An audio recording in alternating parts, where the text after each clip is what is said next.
Merci, Monsieur le Président. Monsieur le Ministre, l'état d'urgence sanitaire a pris fin le 10 juillet dernier.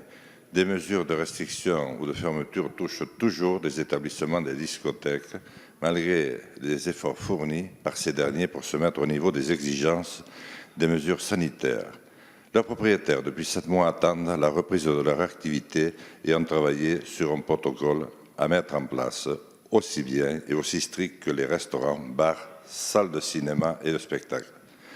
Depuis 202 jours, ces 1600 établissements, qui représentent 3200 travailleurs, étaient les seuls à ne pouvoir toucher les aides du Fonds de solidarité à cause des très nombreuses conditions et principalement une trésorerie négative, une aberration. Il fallait être mort avant de voir la lumière. Il fallait attendre ce matin et la sortie d'un nouveau décret pour qu'enfin soit confirmé le rétropédalage de ce gouvernement. Il revient sur sa position initiale sur de très nombreuses conditions. En fait, il est important de rappeler que c'est un secteur qui n'a bénéficié depuis 7 mois d'aucune aide, d'un vrai et solide soutien de notre gouvernement et que la formule de « quoi qu'il en coûte » ne le concerne visiblement pas. Alors, ce que je veux dire, parce que je dois être à l'intérieur des 2 minutes encore, Monsieur le Président, parce que je ne veux pas vous déplaire pour rien au monde.